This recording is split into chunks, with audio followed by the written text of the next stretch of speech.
여러분, 특집으로 준비했습니다. 한반도 평화의 시대라고 많은 언론에서 분석 기사 내놓고요. 자, 증권시장은 정치보다 더 먼저 움직입니다. 왜? 우리가 그 정치보다 경제가 더 한 발 앞서간다라고 하잖아요.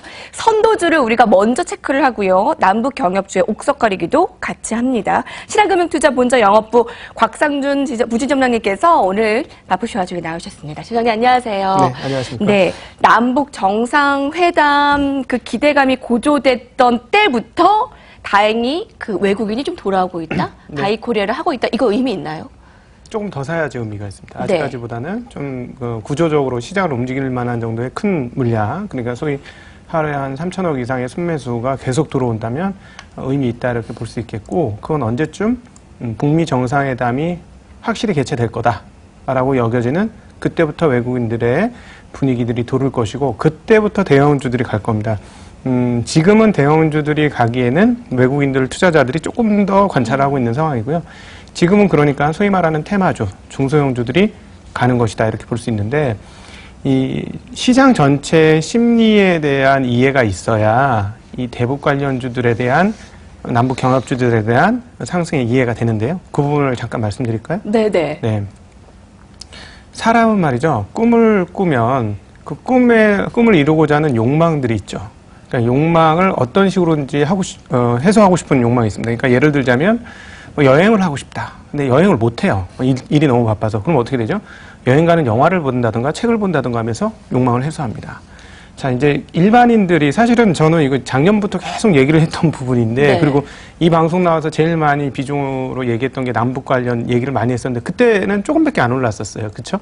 근데 지금 와서 갑자기 빵 뛰거든요. 이미 보통은 호재가 발생하고 나면 사그러들잖아요. 주가가 이제 확 터지면서 끝나는데, 이제는 이번엔 반대로 된 거죠. 그러게요. 그쵸? 그래서 그 딱 남북 정상회담 날 파시는 분이 네. 지금 너무나 속상해하죠. 그래 전후로 파는 게 맞다라고 저도 얘기를 했었는데, 금요일 날 그 남북대화 직전 날 생각이 좀 바뀌었어요. 왜냐하면 너무 안 올랐더라고요. 제가 보니까 너무 많이 안 올랐는데, 그래서 곰곰이 생각해서 이게 왜 그랬느냐 해서 시장 심리에 대한 이해가 하나 도달을 했습니다. 이걸 같이 나누고 싶은데, 방금 말씀드렸듯이 사람들이 욕망을 하고 꿈을 꾸면 그 욕망의 해소 장치가 필요한데요. 이번에 이제 남북 회담만 있는 게 아니고 계속 말씀드렸듯이 그 뒤에 있는 게 북미 회담이고, 이것이 성사가 되면 경천 동지할 일이 일어날 것이다라는 말씀 한번 드렸던 것 같아요. 그러니까 북미 회담은 진짜 큰 회담이고, 이게 성공적으로 이루어졌을 때는 정말로 컨트리 리스크가 확 떨어지는 거기 때문에 그렇습니다. 그런 상황인데, 그러니까 어떻게 되냐면 이번 정상회담 이후에 사람들이 꿈을 꾸는 거죠. 아, 이거 잘 되겠구나. 뭔가 잘 되겠구나. 자, 그런데 생각해 보세요.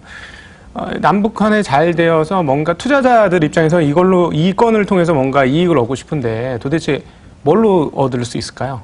어디에 투자해서 얻을 데가 별로 없어요. 실제로 뭐 얘기 들어보면 중국의 단동지방 있죠. 북한하고 바로 연결되는 그 지역 땅값이 지금 폭등했다고 합니다. 그리고 네네. 한국 이 남한 쪽에서도 파주 지역이나 이런 데는 가격이 좀 올랐다 뭐 이런 이야기를 하고 있는데, 그러니까 뭔가 욕망을 해소할 수 있는 네.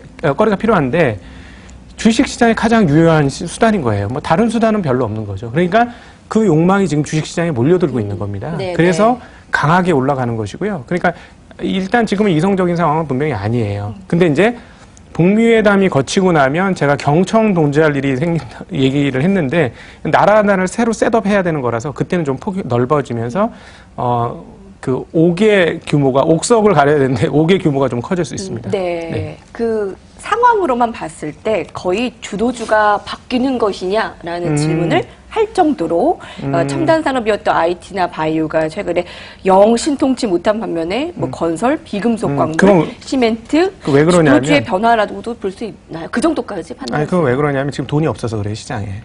시장에 돈이 없으니까 테마가 테마를 죽이는 거예요. 지금 바이오가 왜 죽냐면 이쪽으로 돈이 쏠리니까 바이오에 갈 돈이 없는 거예요. 만약에 시장에 돈이 많았으면 일반인들의 자금이 쫙 들어왔으면 얘네는 별로 안 빠지고 이쪽이 많이 올라갔을 거예요. 근데 시장에 돈이 없으니까 자금에 이동을 한 것이고, 성격은 이렇게 보시면 됩니다. 만약에 북미 회담이 성공할 것이라고 하면 어느 정도의 장이 열릴 것이냐, 저는 상상력을 돌려봤을 때 이런 장이 올 것 같아요. 99년도 IT 버블 기억하시는지 모르겠는데, 그때가 역대 다시는 돌아오지 못할 정도의 최고의 강세 버블장이었습니다.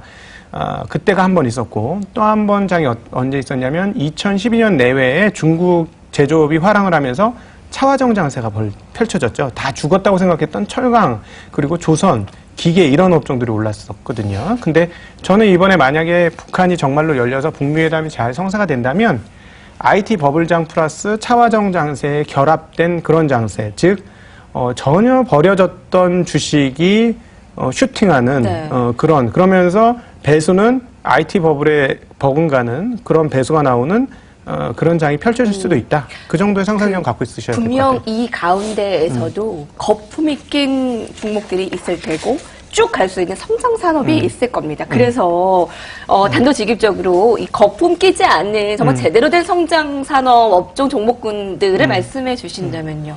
지금 시장 특성을 파악해 보면 세게 가는 주식은 뭐냐면 시가총액 1,000억 이하의 퍼 10배 이하의 아주 오래된 옛날 구닥다리 주식들. 그러니까 뭐 비료도 있고 뭐 아스팔트도 있고 철도도 있고 막 그러지 않습니까? 그런 것들이 지금 가고는 있는데 밸류에이션이 안 나오는 종목들이 이제 점차 많아지고 있습니다. 근데 실제로 이 남북 경협에서 어떤 게 수혜인지는 딱 나와요. 이거를 중심으로 하신다면 만약에 이제 버블이 끼어서 잘못 들어갔을 때의 패착이 좀 덜할 것이다 이렇게 생각을 하는데 첫 번째 제가 생각할 때 제일 많이 가야 되는 주식 중에 덜 간 게 현대 아산을 네. 보유하고 있는 현대 엘리베이터예요. 가야 되는데 조금 더 네. 갈. 예. 아직 못 간. 네, 예, 현대 뭐 엘리베이터. 이렇게 얘기하는 게 상당히 위험하다는 건 알고 있는데 종목 이렇게 얘기해 주시는 게 정말 극히 드물었어요, 예, 지점장님께서. 왜냐하면은 그 현대 엘리베이터가 현대 아산의 67% 대주주인데 실제로 금강산 관광이라든가 개성공단은 조금 다릅니다. 제가 구체적으로 파악을 해봤는데 우리가 알고 있는 거하고 좀 달라요. 근데 어쨌든 그것 외에도 각종 관광이나 이런 부분들은 현대 아산이 독점권을 갖고 있습니다. 분명히. 그래서 이것들이 제일 먼저 열릴 거거든요. 남북 경협이 지금 경협 못해요. 지금은 유엔 제재 때문에. 그러면 제일 먼저 풀릴 수 있는 것은 역시나 이산가족 상봉이 될 것이고 그 다음에 민간들의 어떤 우호적인 문화적 교류 그러면 결국 관광이에요. 이것부터 먼저 풀릴 것이고 그 다음에나 개성공단이 풀릴 겁니다. 그래서 사실은 여기가 최고 수혜인데 반응이 없어요. 지금 오르긴 올랐지만 다른 개별적인 테마 종목보다는 덜 올랐고요. 이게 이제 가장 크고 그 다음에는 뭐가 될까? 남북 경협이 있으려면 북한에 전력이 있어야 됩니다. 근데 이 전력 관련주들은 초기에 몇몇 소형주들은 올랐습니다만 실제로 열려서 북한에 가서 사업하게 될 회사들은 많이 안 올랐어요. 그러니까 그런 회사들이 어떤 회사냐면 한전은 이미 알고 있는 건데 네. 한전 밑에서 하청하는 업체들 있죠. 네네네. 그중에서 내용이 괜찮은 업체고 실제로 하청을 꾸준히 받고 있는 회사들. 이런 회사들은 분명히 좋아질 거예요. 예, 이런 회사들은 실질적으로 수혜를 받을 것이고 예. 또 하나 저는 남북 간의 평화 우호적인 관계를 온전히 실현시키기 위해 선행적으로 돼야 되는 경제적인 투자가 뭐냐 이렇게 물어보신다면 러시아 가스관이 돼야 예. 된다고 생각합니다. 왜냐하면 그 러시아에서 가스를 도입해가지고 육로로 오려면 북한을 거쳐야 되고요. 그리고 북한에서 이렇게 우리가 받게 되면 매우 저렴한 가격으로 가스를 받게 되어서 최근에 문제가 되는 무슨 석탄 발전이나 이런 것에 의한 문제라든가 그다음에 실제로 에너지 단가 도입 하락이 있기 때문에 굉장히 큰 수혜가 됩니다. 그래서 이걸 안 할 이유가 없는데 결국은 북한에서 오케이를 해줘야 되는 것이고요. 한 번 깔아놓으면 만약에 정권이 바뀌더라도 이것은 경제적인 이익이 크기 때문에 철회하기 힘들어요. 그러면 남북 간의 평화 우호적인 상황들이 지속될 수 있지요. 그렇기 때문에 저는 그 다음은 러시아 가스관 정도로 생각을 하고 그리고 인도주의 차원에서 뭐 그다음에 이제 비료 이미 많이 지금 올라가고 네. 있습니다. 밸류에이션 측정이 안 되기 시작하는 상황으로 가기 시작하는데 뭐 이런 쪽이 실질적인 수혜는 분명히 될 것이다. 이렇게 보고 있습니다. 그 오히려 비료나 시멘트주보다도 직접적인 그 현대 관련주 중에서 현대 엘리베이터가 덜 올랐다. 이 부분 굉장히 주요하게 말씀해 주셨는데 현대 안산이 일단 비상장주이잖아요. 네, 네. 현대 엘리베이터에 시장님께서 이렇게 구체적으로 탁 집어서 얘기해 주는 게 드물어요. 그래서 귀 쫑긋. 네. 그 말씀해 주신 이들 종목들은 좀 길게 가지고 가는 성향인가요? 저는 원래 이제 단기 투자는 잘 안 하고 이제 중장기적인 투자를 하는데요. 사실 이게 되게 부담스럽습니다. 왜냐하면 말 때문에 올라갔다가 순식간에 빠질 수가 있기 때문에 그것은 감안을 하시면서 들으셔야 되는데 어쨌든 실질적으로 남북 경협이 되거나 남북 교류가 됐을 때 바로 터질 수 있는 영역은 바로 여기고요. 그 다음은 이제 꿈의 차원이죠. 그거는 북미 협상이 온전히 잘 이루어지게 되면 그때부터는 확산이 될 겁니다. 확산이 되면서 그때는 뭐 진짜 도로 포장이라든가 철도라든가 이런 것들. 지금 사실은 제가 공부한 바로는 제가 이제 코레일 쪽하고 이렇게 기사 내용 등등 해서 보면 기존의 철도망을 개설하는 데는 돈 많이 안 들어요. 그냥 그건 조금만 더 연결하면 되니까 몇 천억 단위예요. 근데 이제 이게 그 KTX라는 그 고속철도를 가게 되면 이 천문학적으로 조 단위로 넘어갑니다. 그럼 굉장히 커지죠. 근데 이제 왜 이렇게 후끈 달아오르냐면 김정은 위원장이 그랬잖아요.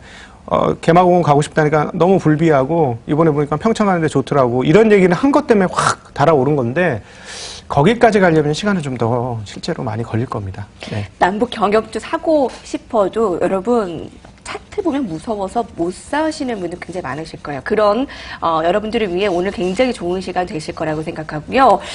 시각을 좀 달리해 볼까요? 5월에 FOMC의 촉각을 또 곤두세우고 있네요. 이번에 금리 동결이 우선시되고 있지만 이제 남은 올해 인상 횟수도 초미 관심인데 체크 포인트는요?